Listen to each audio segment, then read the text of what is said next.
Details are slowly being released about Denis Villeneuve's big-budget adaptation of the sci-fi epic Dune. Empire Magazine's recent Celebration of Cinema issue included an exclusive of the upcoming film with some comments from the filmmaker, and though there wasn't much here in regards to new information, it did include some rather interesting news regarding one of the more fascinating aspects of Frank Herbert's Duniverse, namely the monstrous and iconic sandworms that inhabit the planet of Arrakis. You could say Arrakis is almost its own character in this story, and the sandworms are one of the most important features of the planet. There is so much to these creatures in the way of established lore and information. However, in this video, I'd like to talk primarily about their significance to the universe and to the people who live among them. I'd also like to speculate about what we can expect to see from these monstrous creatures in Villeneuve's adaptation. Arrakis, the deadly jewel of the universe. Only in this unique world is the substance known as spice found. The powers that be must go to great lengths to successfully harvest and reap the benefits of this treasure. Another unique feature of this world is the dominant life form found there, the sandworm. These behemoths are the king of this planet. The universe is at their mercy as they are a constant obstacle for the harvesting of spice. Sandworms are as mysterious as they are deadly. These creatures are mostly solitary and territorial, and so each worm patrols an area that is relative to its size. However, these territories are ignored when they sense shield technology, at which point all will come from afar in order to attack. This makes the gathering of spice that much more difficult, as they are also attracted to the rhythmic sounds associated with harvesting it. And with little options of protection against these massive beasts, people have had to get creative. Spice collection is a complicated endeavor. There are many resources working together to obtain the spice and get out safely. Spice harvesters are large mobile factories that sift through the sand and by centrifuge collect the precious substance. Ornithopters and ships known as carryalls are of vital importance in this process. 2 or 3 ornithopters serve as spotters that keep a lookout for signs of a worm's approach, aka worm sign, and the carryall ships are used to place the factory on a spice field, as well as lifting the harvester to safety if a worm is on the way. Since these creatures are so territorial, any vibration they detect is considered a threat and is treated as such. The harvester factories are quite large at about 120 meters wide and very heavy indeed, yet they can easily be swallowed up by a sandworm. The risk is great, and this process is a testament of just how valuable spice is to the universe when you consider the effort it takes in order to collect it. Sandworms are virtually indestructible, yet they do have one weakness. Water is poisonous to them. Though on this desert planet where very little water is found, it hardly presents an issue for these creatures. To effectively kill a sandworm otherwise would require a high-voltage electrical shock applied separately to each ring segment, as each segment has a life of its own and can become a worm itself. They can also be stunned, or parts of them shattered by other explosives, but none are powerful enough to destroy a large worm altogether. Nuclear weapons are not an option, as the use of atomics has long been prohibited. There's also the obvious risk of the negative impact that nuclear fallout would have on the production of spice itself, and no one wants to endanger that. Frank Herbert created a remarkably complex ecosystem on Arrakis, and the giant sandworms are an essential feature of it. Everything is interconnected in a delicate balance. With such a unique environment, the forces that control the universe must compromise to protect this ecosystem. This is the only way to ensure that the spice keeps flowing and to avoid the collapse of the entire social and economic infrastructure of the universe. So ultimately, this means that on Arrakis, the sandworm is king, and everyone else is at their mercy. When imagining these mysterious giants, Frank Herbert was inspired by tales of treasure-hoarding dragons from Greek and European mythology, and you can certainly see those elements in this story. The sandworm itself can reach the size of a skyscraper. It is covered in indestructible scales, with a wide, cavernous mouth filled with rows of razor-sharp crystalline teeth.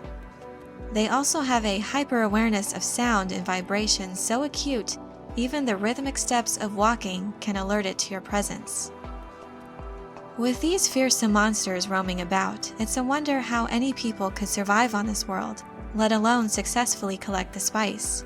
It's certainly not an easy existence by any means. The natives of this planet, the Fremen, over thousands of years have come to adapt to life in the desert, with its many dangers. They have taken to living in the rocky formations dotting the natural landscape, as the worms cannot travel through or on these rocks. When the Fremen must traverse the open desert, they have to step in a way that sounds like the natural motions of the sand, that is, without any rhythm. Every aspect of their culture has come to center around or has been shaped by their survival, including their religion. The Fremen have come to view the sandworm as sacred beings. They refer to the sandworm as Shai-Hulud, which has several meanings, such as Old Man or Grandfather of the Desert, and Old Father Eternity. These are names that emphasize the worm's power and longevity. Their exact lifespan is a mystery given how difficult it is to study them, though it is suspected they have the potential to live for thousands of years. The Fremen believe Shai-Hulud is the physical embodiment of the god they worship. Strength and survival are paramount to the Fremen people, and a being such as the sandworm who is king of this deadly world is greatly respected and revered by them. The Fremen have adapted to every feature of this planet to facilitate their survival and have compromised much to be able to coexist with these great creatures. Seeing these prehistoric behemoths portrayed on the big screen once more is something many are eagerly anticipating. In Empire magazine, Denis commented on the work that went into developing these iconic monsters. He said, "We talked about every little detail that would make such a beast possible, from the texture of the skin, to the way the mouth opens, to the system to eat its food in the sand. It was a year of work to design and to find the perfect shape that looked prehistoric enough." His passion for this aspect of the story is clearly evident by the hard work he put into every detail, and I am even more excited to see Denis' vision of these iconic creatures. To hear how seriously they were taking this particular element of the story, investing considerable time and effort on the design and the movements of these creatures, serves to further build my anticipation to see the finished product. A couple of things that stood out to me in these comments. First, they wanted to make sure the sandworms looked prehistoric enough. This detail is important, and I do think this could mean that they wanted to make sure the texture, and particularly the scales of the beast, were done correctly. Dragon-like scales could help to give it that prehistoric look, and is in keeping with the book's description. What also stands out is the effort they put in conceiving the worm's movements. One element in particular is considering how the mouth of the worm would open. In Frank Herbert's book, it mentions the mouth of the worm as it spreads to open resembles an enormous flower. There have been many different kinds of concept art depicting this, so I'm curious as to what they have in mind for the maw of the beast in this adaptation. We've seen a couple different imaginings on the screen in the 1984 film and in the year 2000 in the Sci-Fi Channel miniseries, and I actually like both of these representations. I think the David Lynch version definitely managed to capture the massive scale of the creature, and even with the technology of their time, it still holds up pretty well. And while the Sci-Fi Channel miniseries was definitely limited by a smaller TV budget, I really like the look of them in that version, especially the detail within the cavernous mouth itself.